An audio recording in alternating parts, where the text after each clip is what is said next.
Hello everyone, आप सभी का आर के विलेज फ्रेंड चैनल पर स्वागत है। आशा करते हैं आप सभी अच्छे होंगे। आज की इस वीडियो में हम बरसात में खीरे की खेती कैसे करें जिससे अच्छा उत्पादन प्राप्त हो सके, उसमें कौन कौन सी सावधानियां रखें, कैसे उसकी मिट्टी होनी चाहिए, खेत का चुनाव किस तरीके करें जिससे हमको अच्छा लाभ प्राप्त हो सके। इस वीडियो में पूरी जानकारी प्रदान की जाएगी। खीरे की मांग तो वर्ष भर बनी रहती है, पूरे 12 महीने खीरे की मांग बनी रहती है, क्योंकि इसके मांग बनी रहने का मुख्य कारण होता है सलाद, और सलाद को बहुत ही ज़्यादा पसंद किया जाता है। खीरे की खेती के लिए सबसे अच्छी बात ये होती है कि इसका उत्पादन बलुई मिट्टी, रेतीली मिट्टी में किया जा सकता है। कारण क्योंकि रेतीली मिट्टी में अन्य फसलें अच्छी नहीं होती हैं, जबकि खीरे की अच्छी फसल लिया जा सकता है तथा अन्य प्रकार की भूमि में भी उगाया जा सकता है, जिसमें जल निकास की अच्छी व्यवस्था। अच्छी उपज के लिए जीवांश युक्त दोमट मिट्टी सर्वोत्तम होती है। बरसात वाली खीरे की किस्में कौन कौन सी आती हैं, तो किस्मों में पंजाब, नवीन, ये अच्छी किस्म है। इसके कड़वाहट नहीं होती है। तुड़ाई 70 दिन बाद प्रारंभ हो जाती है। उत्पादन लगभग 40 से 50 कुंटल प्रति एकड़ हमको प्राप्त हो जाता है। और अन्य किस्में हैं जैसे हिमांगी, जापानी लॉन्ग ग्रीन, पूसा खीरा, संयोग, शीतल, फाइन स्टेट 8, खीरा 90, खीरा 71, हाइब्रिड 1, हाइब्रिड 2, कल्याणपुर हरा आदि खीरे की प्रजातियां हैं जिनको बरसात के मौसम में उगाया जा सकता है। खेत की तैयारी कैसे करें? 2 से 3 जुताई करके खेत को पाटा लगाकर भूमि को समतल कर लेना चाहिए तथा क्यारियां बना लेना चाहिए, अथवा मेड़ या बेड बनाकर खेत को तैयार कर लेना चाहिए, और उसी बेड पर ही इसकी बिजाई करना चाहिए। क्योंकि बरसात के मौसम में ये बहुत ही आवश्यक हो जाता है कि बेड पर या मेड़ पर ही बुवाई की जाए, क्योंकि बरसात अधिक हो जाने के कारण फिर हमारी फसल को काफ़ी नुकसान हो सकता है। बरसात वाले खीरे की बिजाई मुख्य रूप से जून के लास्ट और जुलाई में कर देना चाहिए।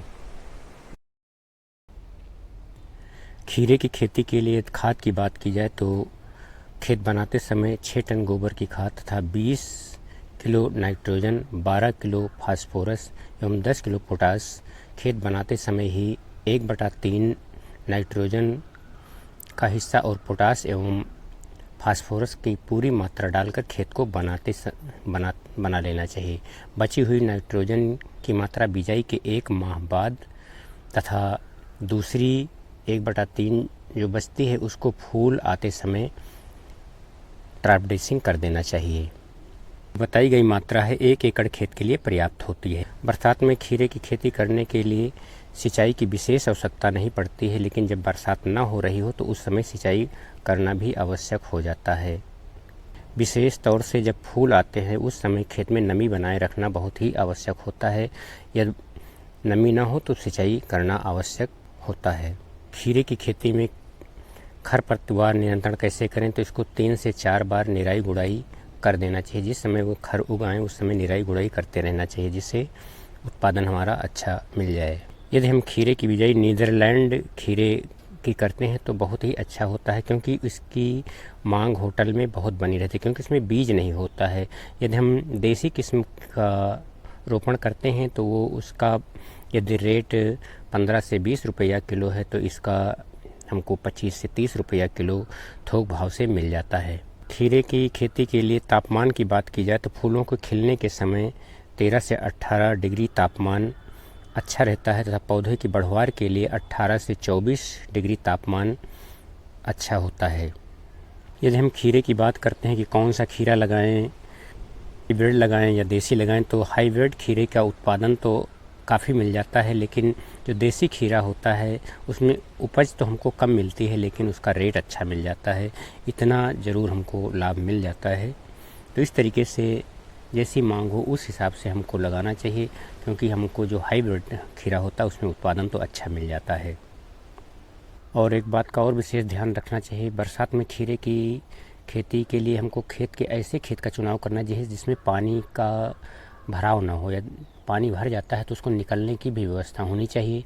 ऐसे खेत का चुनाव करना चाहिए। इस बात का ध्यान रखना चाहिए, क्योंकि ज़्यादा पानी लग जाने से खीरा हमारा ख़राब हो सकता है, उसकी जड़ें ख़राब हो जाएंगी तो उत्पादन हमारा बहुत ही प्रभावित हो जाएगा। तो इसलिए इस बात का ज़रूर ध्यान रखना चाहिए। तो इस तरीके से हम बरसात में खेती करके खीरे की अच्छा उत्पादन प्राप्त कर सकते हैं।